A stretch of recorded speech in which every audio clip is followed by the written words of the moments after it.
Olá!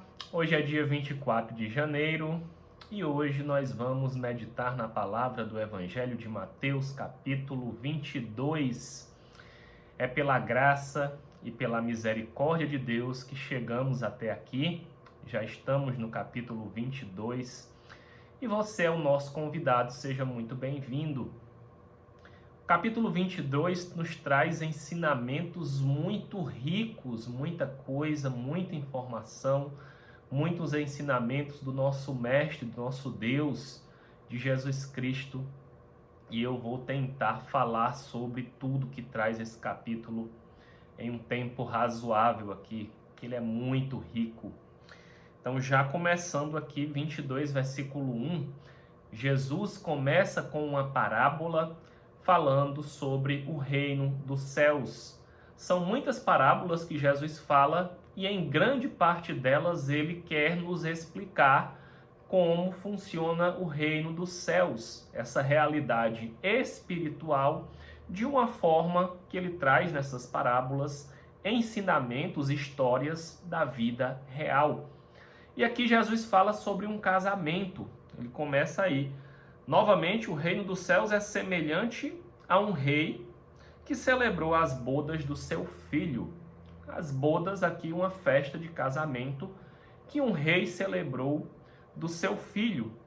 E ele chama os seus servos e diz, olha, vai até os convidados e diz aos convidados que o banquete está pronto, o casamento está pronto.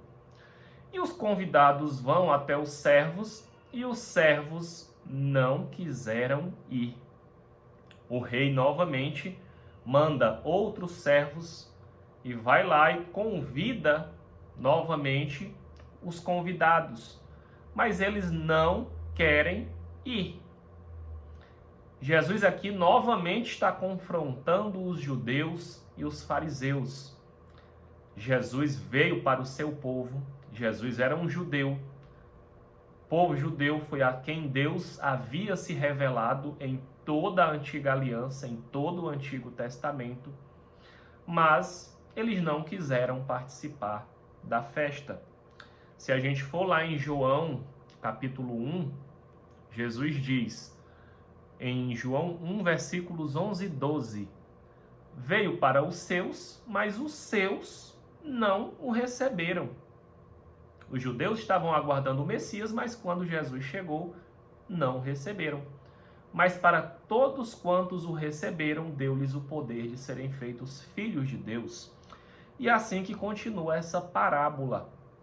Chamaram os convidados não vieram, pelo contrário, maltrataram os servos que foram convidá-los, mataram os servos e foram cuidar de seus negócios. E conta a parábola que esse rei ficou muito irado.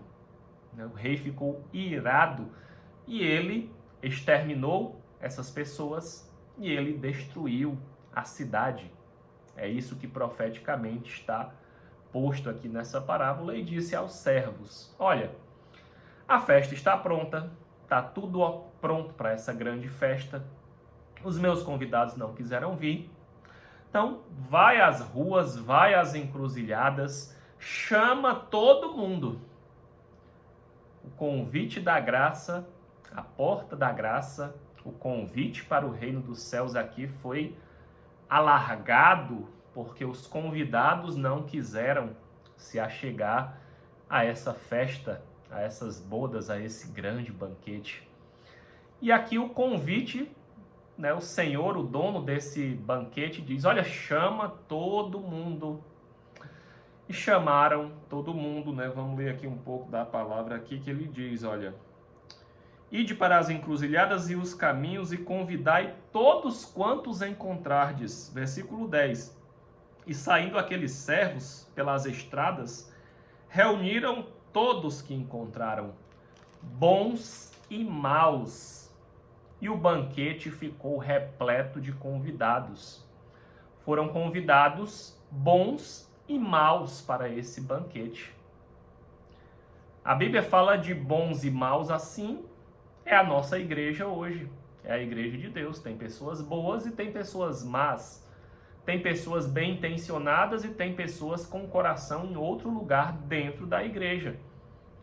Deus fala do joio e do trigo. Deus fala do verdadeiro e do falso. Deus fala que é inevitável que venham os escândalos. Por quê? Porque lá estão os bons e os maus. Mas ao final, ele vai recolher os bons para o seu celeiro e os maus serão queimados como a palha. É isso que diz a palavra em capítulos anteriores do Evangelho de Mateus. E aí o rei notou, todos, veja bem, todos foram convidados. Você está sendo convidado a participar do reino de Deus. O rei notou, porém, um homem sem veste nupcial. E o rei questionou a esse homem: como foi que você entrou aqui? Você não está usando as vestes nupciais? E diz que o rei pegou esse homem e ordenou aos seus servos, versículo 13: amarrai-o de pés e mãos e lançai-o nas trevas. Ali haverá choro e ranger de dentes, porque muitos são chamados, mas poucos são escolhidos. Essa frase havia sido dita aqui versículos atrás, que muitos são chamados, mas poucos são escolhidos. Perguntou aqui o Senhor: como foi que você entrou aqui sem vestes nupciais? As vestes nupciais dizem respeito ao nosso caráter, dizem respeito às nossas boas obras diante de Deus, segundo a sua palavra. Boas obras não é o que eu acho que é boa obra. Boa obra é o que a palavra de Deus diz que são boas obras. Se a gente for olhar aqui lá no livro de Isaías, no capítulo 1, como é que eu sei que essas bodas são caráter aqui gerado por Deus? Isaías 1:18 diz assim: ainda que os vossos pecados sejam vermelhos como a escarlata, eles se tornarão brancos como a neve. Ainda que sejam vermelhos como o carmesim, se tornarão como a lã. É essa lã que nos veste. Deus tem uma obra de purificação. E diz aqui que você pode estar todo encardido de pecado, mas se você entrar nos caminhos de Deus e verdadeiramente se entregar, Deus vai te purificar e tuas vestes vão ficar brancas como a neve, brancas como a lã. Se a gente for lá no Apocalipse, no capítulo 19 de Apocalipse, fala também de um grande casamento aqui. Casamento de quem? Do Cordeiro com a sua igreja, a humanidade se unindo ao divino, a Deus, à divindade. E diz assim em Apocalipse 19, 7, 8 e 9: alegremo-nos, exultemos, pois demos-lhe a glória, porque são chegadas as bodas do Cordeiro. Ó, um outro casamento aqui em Apocalipse 19, um livro profético falando que no futuro adivinha esse casamento, cuja esposa, que é a nossa igreja de Deus, a si mesmo já se ataviou, pois lhe foi dado vestir de linho finíssimo, resplandecente e puro, porque o linho finíssimo são os atos de justiça dos santos. O linho finíssimo, a roupa pura, são os atos de justiça dos santos. E esses nossos atos no caminho de Deus, segundo a vontade de Deus, é que nos dizem se nós seremos ou não encontrados neste banquete sem a veste nupcial ou com essa veste nupcial, com esse caráter aprovado diante de Deus. E ele diz aqui: muitos são chamados, mas poucos são escolhidos. Todos estão sendo chamados, mas nem todos querem se entregar à vontade de Deus. Nem todos querem se arrepender dos seus pecados. nem todos, mesmo nós que começamos a caminhar com Cristo, muitos se desviam do meio do caminho, desistem da caminhada, muitos são chamados, todos são chamados, mas nem todos são escolhidos, e é a segunda vez que Jesus nos dá esse alerta. E para os que não são escolhidos, o lugar aqui é de trevas, é de escuridão, é de fogo, é de ranger de dentes, é um lugar de sofrimento. E assim finaliza essa parábola. Dos versículos 15 até o 22, fala sobre impostos. Também é a segunda vez aqui que fala sobre impostos. Aqui diz que os fariseus foram consultar Jesus, foram novamente tentar Jesus. Eles queriam ver se Jesus ia negar o pagamento de impostos, para que ele fosse condenado pelo rei por sonegar impostos. E eles perguntam para Jesus, é lícito pagar impostos, pagar tributos a César? Jesus, porém, conhecendo-lhes a malícia, Jesus 100% homem e 100% Deus, conheceu a malícia. Opa, esses caras estão tão mal intencionados. Versículo 18, respondeu: por que me experimentais, seus hipócritas? Mostrai-me a moeda do tributo. Trouxeram a moeda, trouxeram um denário. Ele perguntou, de quem é a efígie e inscrição? Responderam, de César. Então ele disse, dai a César o que é de César e dai a Deus o que é de Deus. Ouvindo isso, deixaram, se admiraram e foram embora, não conseguiram vencer aqui Jesus no discurso.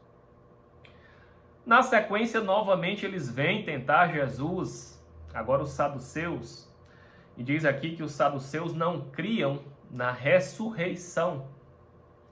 E eles elencam aqui um versículo dito na lei de Deus por Moisés, versículo 24, Mestre, Moisés disse, se alguém morrer, não tendo filhos, seu irmão se casará com a viúva e suscitará descendência ao falecido.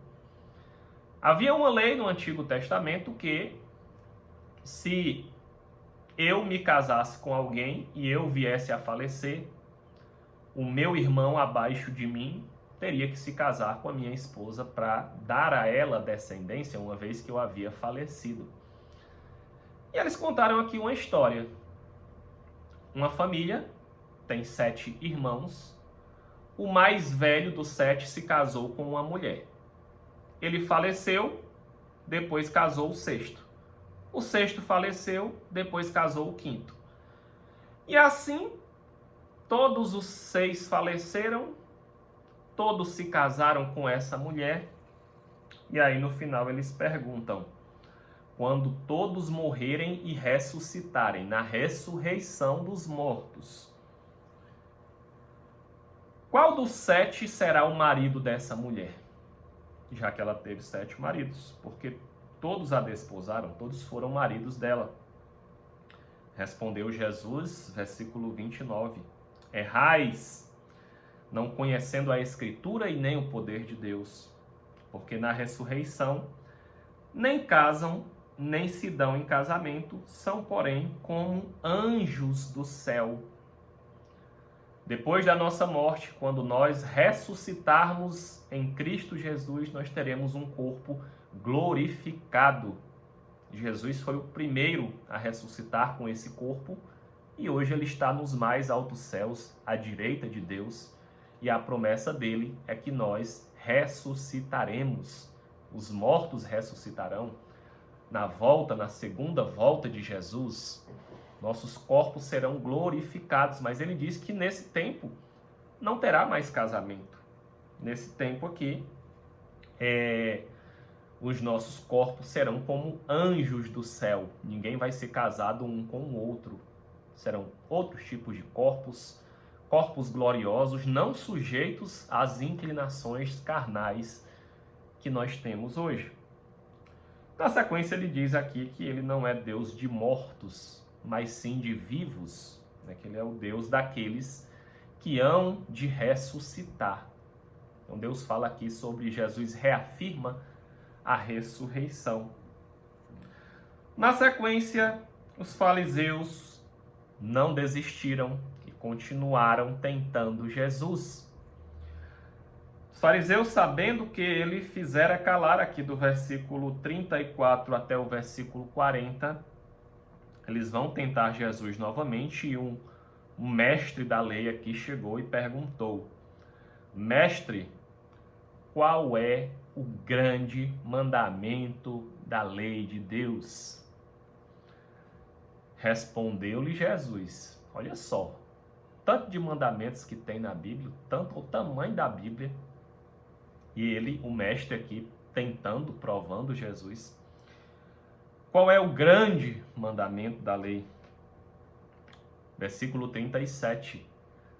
Respondeu-lhe Jesus: amarás o Senhor teu Deus de todo o teu coração, de toda a tua alma e de todo o teu entendimento. Este é o grande e primeiro mandamento.